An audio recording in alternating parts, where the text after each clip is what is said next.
இடஒதுக்கீடு தமிழகத்தில் இருக்கிற பல லட்சம் அருந்ததியர்களுக்கு இன்றைக்கு அது கிடைத்திருக்கிறது.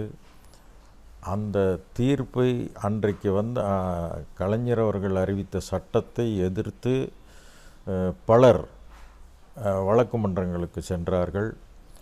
அது நீண்ட காலத்துக்கு பிறகு ஏறத்தாழ ஒரு 15 ஆண்டுகளுக்கு பிறகு இன்றைக்கு அது செல்லும்.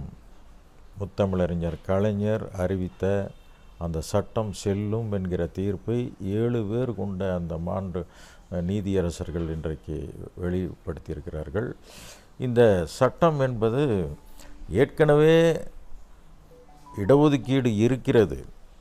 அந்த 18 விழுக்காடு இடஒதுக்கீட்டில் அருந்ததியர்களும் இருக்கிறார்கள்.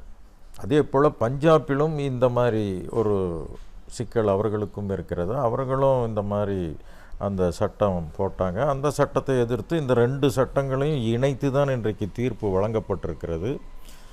இந்த சட்டத்தில் என்னென்னா, ஏற்கனவே உள்ள ஒரு இடஒதுக்கீட்டில் அந்த தொகுதியில் அந்த சாதி பட்டியலில் இருக்கிற சில பேருக்கு அந்த இடஒதுக்கீடு கிடைக்கவில்லை, முறையாக அவர்களுக்கு கிடைக்கவில்லை என்பதனால்தான் அந்த உள் இடஒதுக்கீடு இன்னர் ரிசர்வேஷன் இன்றைக்கு கொடுக்கப்பட்டிருக்கிறது. அந்த முறையாக அவர்களுக்கு கிடைக்காதனால்தான் அவர்களுடைய அன்றைக்கு 2001 இருந்த மக்கள் தொகை அடிப்படையில் 3 விழுக்காடு இடஒதுக்கீடு அன்றைக்கு வழங்கப்பட்டிருக்கிறது. அந்த இடஒதுக்கீடும் முத்தமிழறிஞர் கலைஞர் உடனே வழங்கிடவில்லை. அதற்கான அமைச்சரவை கூட்டத்தை கூட்டினார், அனைத்து கட்சி கூட்டத்தை கூட்டினார். அதற்கு பிறகு ஒரு மரியாதைக்குரிய நீதியரசர் ஜனார்த்தனம் அவர்களுடைய ஒரு கமிஷனை நியமித்து அந்த கமிஷனுடைய ரிப்போர்ட், அவருடைய அறிக்கையை பெற்று அதற்கு பிறகு இந்த சட்டத்தை இயற்றினார். இன்னும் சொல்லப்போனால் அந்த சட்டம் இயற்றும்போது அவர் உடல்நிலை சரியில்லாமல் மருத்துவமனையில் இருந்தாலும் மருத்துவமனையில் இன்றைக்கு அறுவை சிகிச்சை என்று சொன்னால் கூட நான் நாளைக்கு செய்து கொள்கிறேன், இன்றைக்கு இந்த சட்டத்தை எப்படியாவது நிறைவேற்ற வேண்டும் என்று இன்றைக்கு இருக்கிற மாண்புமிகு முதலமைச்சர் மரியாதைக்குரிய தளபதி அவர்கள் மூலம் அதை சட்டமன்றத்துக்கு அனுப்பி அன்னைக்கு தளபதி அவர்கள்தான் அந்த சட்டத்தை சட்டமன்றத்தில் தாக்கல் செய்து அதை அன்றைக்கு நிறைவேற்றினார். அந்த சட்டம் அப்படி தான் வந்ததுங்க அந்த சட்டம். அப்போது இந்த சட்டம் மிக துல்லியமாக கணித்து என்னவெல்லாம் செய்தால் இந்த சட்டம் நிற்கும், நல்லா வலுவாக நிற்கும் என்பதையெல்லாம் மிக சிறப்பாக ஆராய்ந்து கலைஞர் அவர்கள் அன்றைக்கு அந்த சட்டம் செய்த காரணத்தினால்தான் இன்றைக்கு மகத்தான இந்த தீர்ப்பு இன்றைக்கு கிடைத்திருக்கிறது.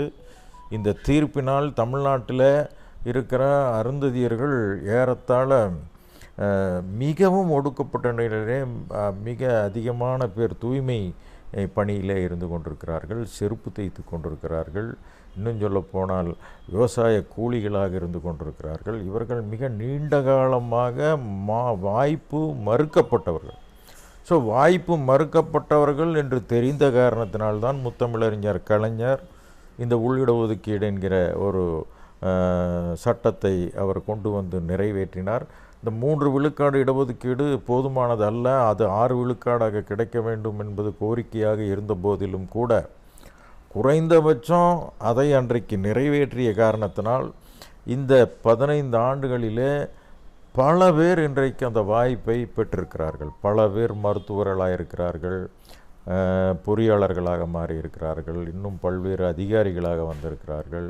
இன்னும் சொல்லப்போனால் அரசு பதவிகளிலே ஆசிரியர்கள், அரசு காவலர்கள், இன்னும் பல்வேறு நிலைகளிலே அந்த வாய்ப்பை அவர்கள் பெற்றிருக்கிற அந்த நிலை இன்றைக்கு கிடைத்தது. எப்படி இது சில பேர் நினைத்து கொண்டிருக்கலாம், இது எப்படியும் போய்விடும், ஆனால் அப்படி இல்லை. இது உச்சநீதிமன்றத்திலே இந்த வழக்கு விசாரணைக்கு வரும்போது நாங்கள் நம்முடைய தமிழ்நாடு முதலமைச்சர் அவர்களிடம் ஒரு கோரிக்கை வைத்தோம்.